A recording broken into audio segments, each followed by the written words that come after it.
Hey guys, welcome back. Today we're talking about topic 2.2, the structures, powers, and functions of Congress.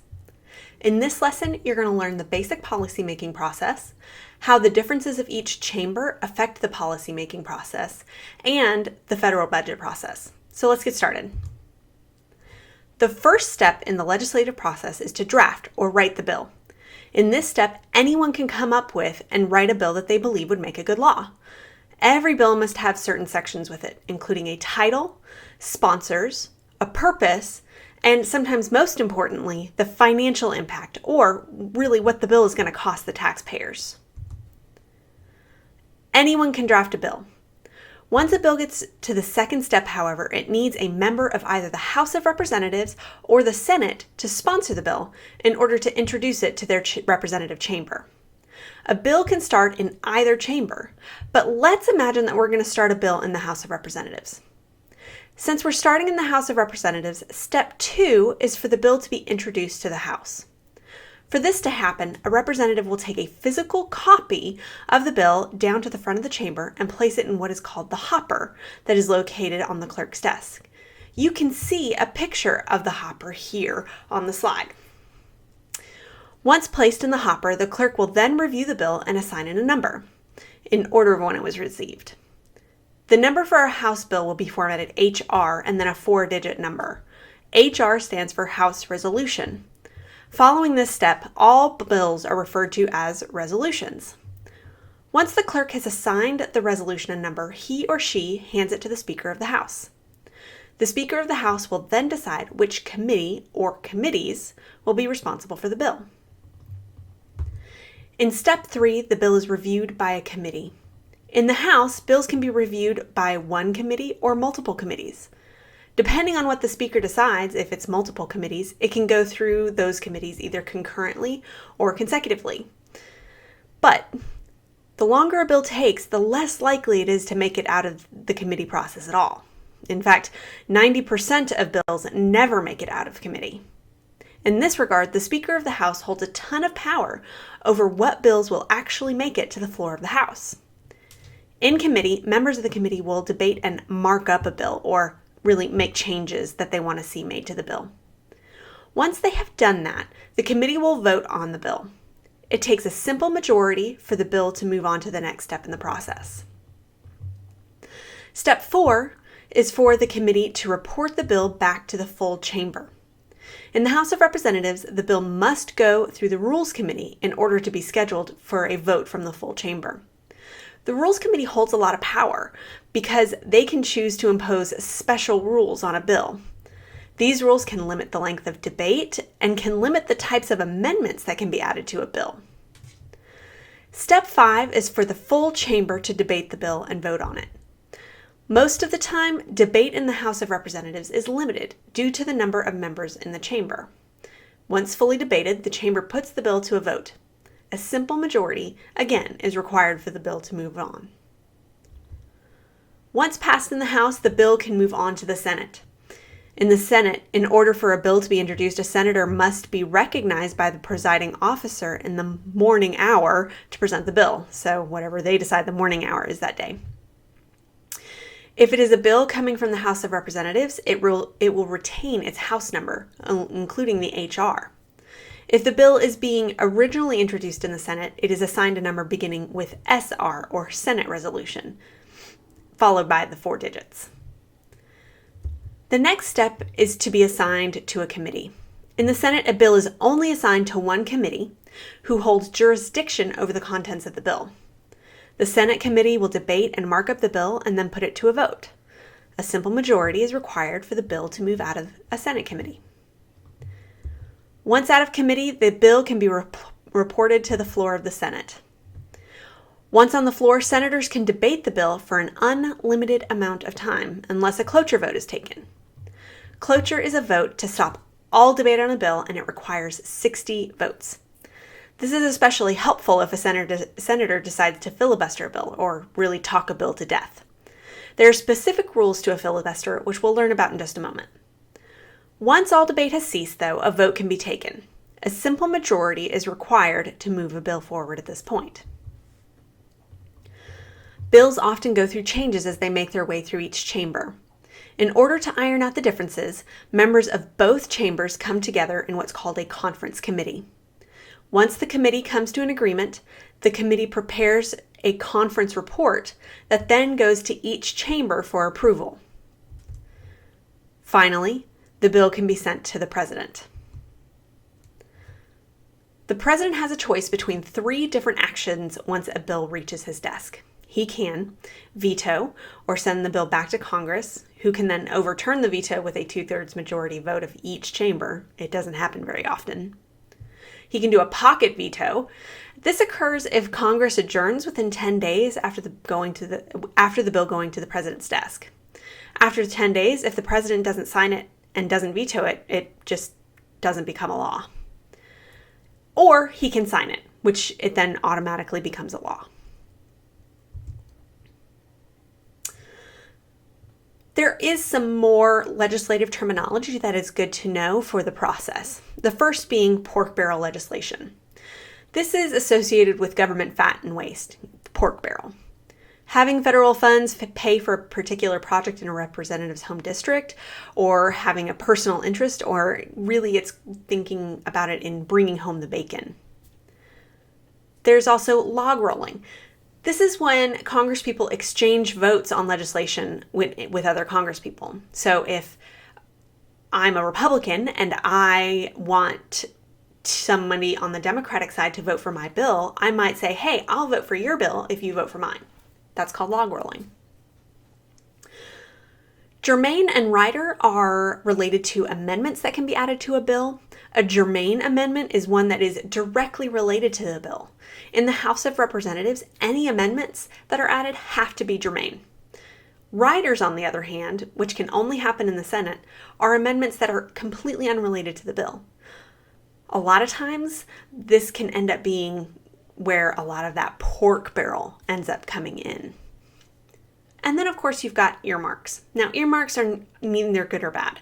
An earmark is basically just a note on the side of the law that tells a department in the executive branch how to spend specific funds within the bill.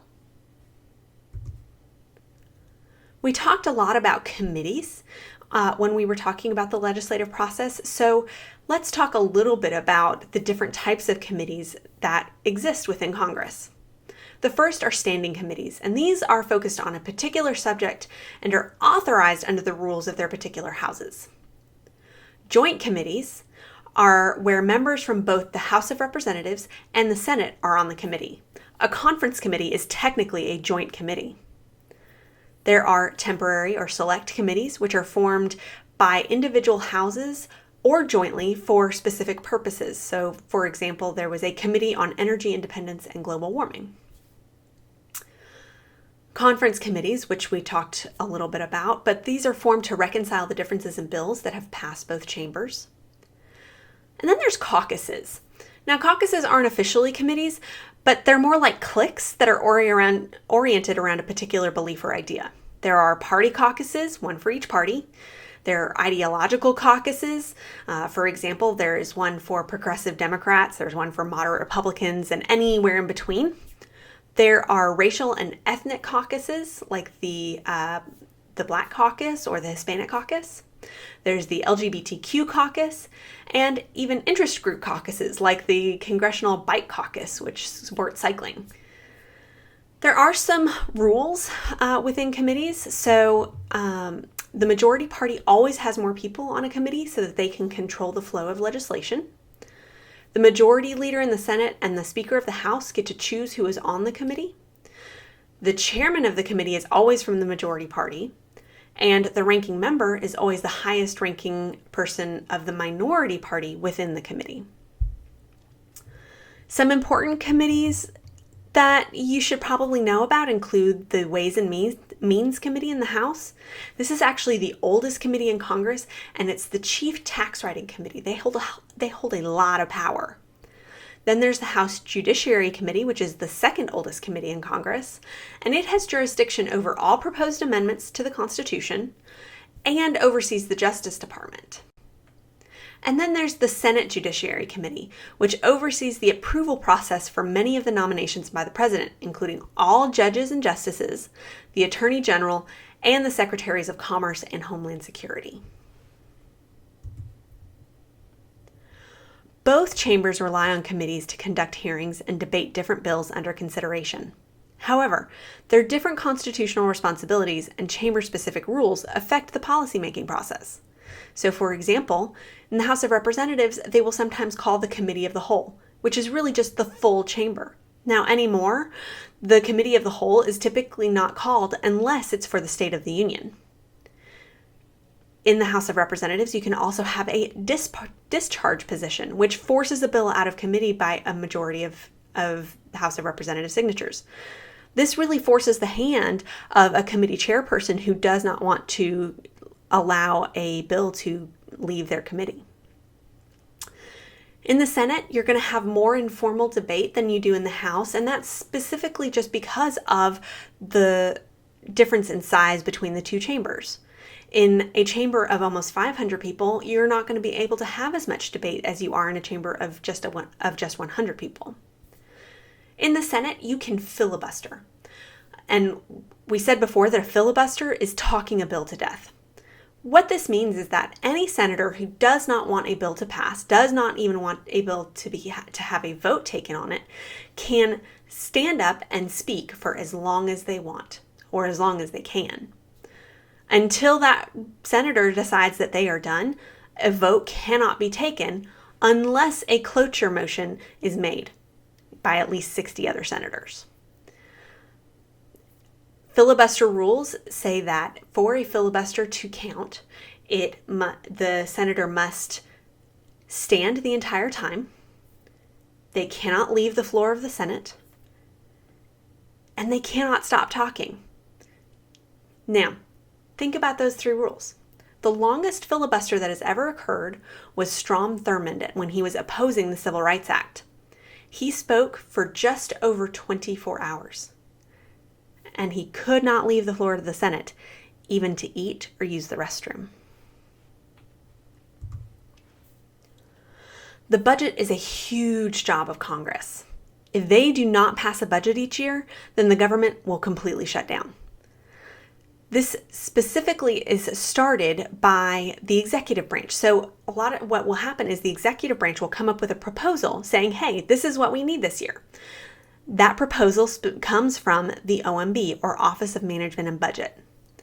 The Congressional Budget Office will actually double check and act as a check on the OMB just to make sure that the budget proposal is completely legal. Congress will then review and create resolutions, and a conference committee will meet to resolve any differences between the resolutions that are set forward. Once there is a single resolution, the House and Senate Appropriations Committees, who draft bills setting the funding for each agency, will actually meet and make sure each agency gets the funds that they have either asked for or need. From there, each bill goes through the legislative process like normal. Once through Congress, it goes to the president, who can sign to pass the bill into law for the new fiscal year. The federal budget is made up of two main parts: mandatory spending and discretionary spending. Mandatory spending is spending that's set by law. It can't be changed. Those are mostly entitlement programs like Medicare, Social Security, unemployment compensation, SNAP, WIC, etc. If that needs to change, it can only happen through a new law, through a new bill going through the lawmaking process. Then there is discretionary spending. When we talk about the government setting a budget, we're talking about setting their discretionary spending budget. This changes from year to year. As you can see in this graph of the 2019 proposed budget, most of the discretionary spending was planned to go towards defense or military spending. As entitlement costs grow, so as that mandatory spending costs grow, discretionary spending must be decreased unless one of two things happens. Either tax revenues have to increase, so we have to bring more money in, or the budget deficit increases, or the amount of debt that the government takes on increases.